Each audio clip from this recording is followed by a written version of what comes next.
नमस्कार और प्रणाम मेरे दोस्तों, मैं विरल जोशी। फिर एक बार मेरे इस वीडियो में मैं राहुल गांधी की बात करना चाहूँगा, क्योंकि फिर एक बार वो चर्चा में है अपनी वही घटिया हरकतों की वजह से, वही अपनी घटिया राजनीति की वजह से कि नरेंद्र मोदी का अपमान, नरेंद्र मोदी पर तंज कसना, बेफिजुल की, बिना लॉजिक की बातें करना। वैसे सच कहूँ दोस्तों, आप मेरी इस बात से बिल्कुल सहमत होंगे। जो समझदार और जानकार व्यक्ति है वो मेरी इस बात से बिल्कुल सहमत होंगे कि राहुल गांधी की राजनीतिक दुकान, राहुल गांधी की राजनीतिक रोटी नरेंद्र मोदी के नाम से चल रही है। अगर नरेंद्र मोदी देश के प्रधानमंत्री ना होते तो राहुल गांधी ना होते, राहुल गांधी विपक्ष के नेता ना होते। आज राहुल गांधी की जो थोड़ी बहुत पहचान बची है राजनीति में, वो नरेंद्र मोदी की बदौलत है।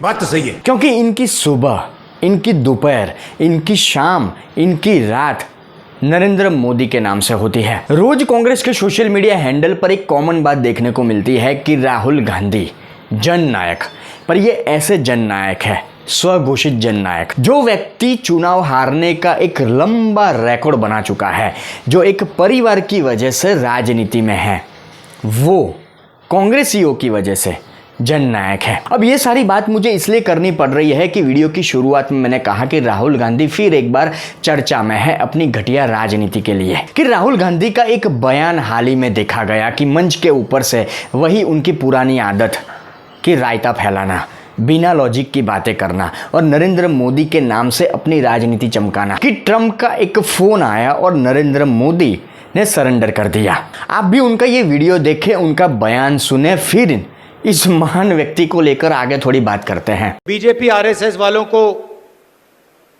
अब मैं अच्छी तरह जानता हूं।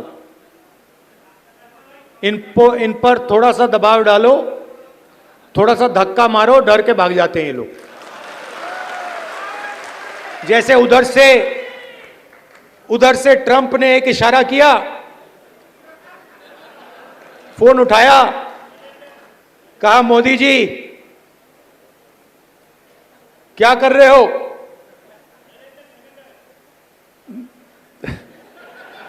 नरेंद्र सरेंडर, और जी हजूर करके नरेंद्र मोदी जी ने ट्रंप के इशारे का पालन किया।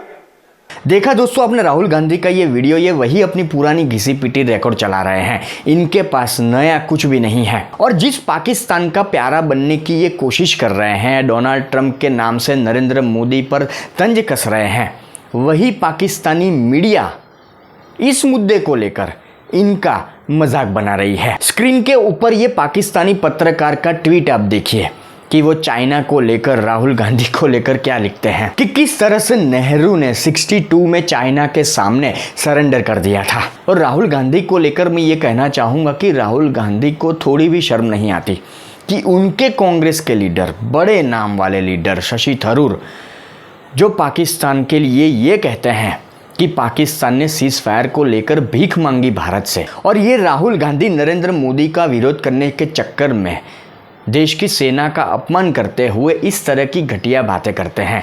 आप शशि थरूर का ये बयान सुनिए।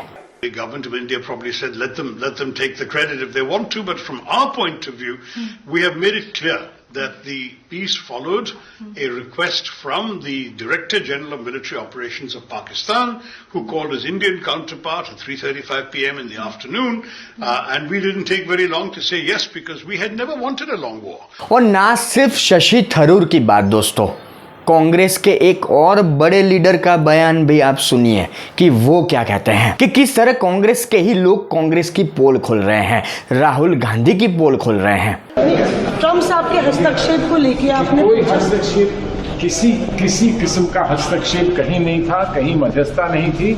लेकिन जब विश्व में ऐसी चीज होती है तो अलग अलग लोग प्रयास करते हैं कि कुछ संदेश दें, कुछ कहें, कुछ पहुंचाएं, लेकिन जो कुछ भी हुआ है वो दोनों देशों के बीच में ही हुआ है। और ये सरेंडर वरेंडर की बातें कर भी कौन रहा है? जो व्यक्ति, जो पार्टी चीन के पैर पड़ चुकी है, चीन के साथ एक वक्त करार कर चुकी है, ये तस्वीरें तो झूठ नहीं बोलती, स्क्रीन के ऊपर मैं आपको दिखाता हूं। और ये लोग, ये व्यक्ति इस तरह की बातें करता है, बड़े बेशर्म है। और इससे भी बड़ी बात कि हाल ही में CDS अनिल चौहान साहब का एक बड़ा खुलासा भी सामने आया।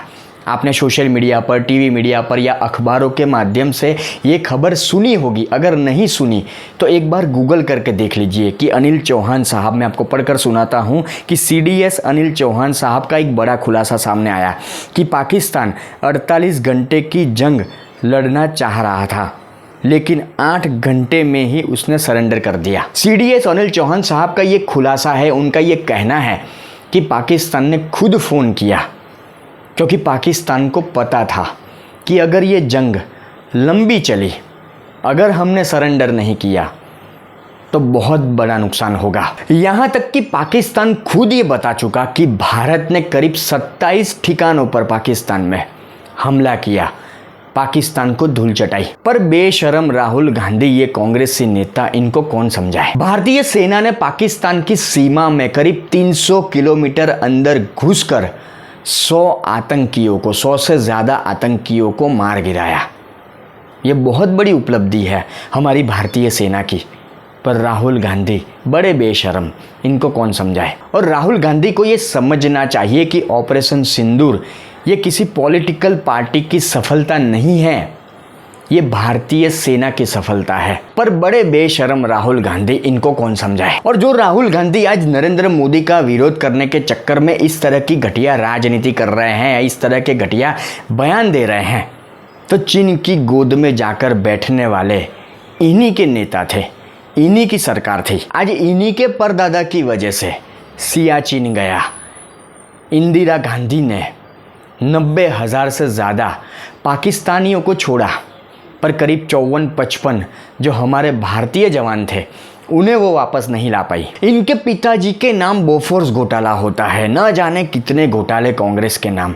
इनकी माताजी जो 2004 से 2014 के बीच सुपर PM बनकर बैठती हैं, हमने नहीं देखा वो दौर, हमने नहीं देखी वो तस्वीरें, हमने नहीं देखे वो वीडियो कि मनमोहन सिंह साहब, इतने बड़े व्यक्ति, इतने ज्ञानी व्यक्ति, उनकी क्या हालत थी कांग्रेस के शासन में। और दोस्तों, जिस तरह से राहुल गांधी या उनके कांग्रेसी नेता पाकिस्तान प्रेमी बनने के चक्कर में, नरेंद्र मोदी का विरोध करने के चक्कर में इस तरह की बयानबाजी कर रहे हैं, तो इससे एक बात तो साफ होती है कि इस जन्म में राहुल गांधी प्रधानमंत्री बन जाए ये तो मुमकिन ही नहीं। देश का कोई भी समझदार और जानकार व्यक्ति राहुल गांधी के नाम से कांग्रेस को 1 वोट दे दे, ये तो मुमकिन ही नहीं।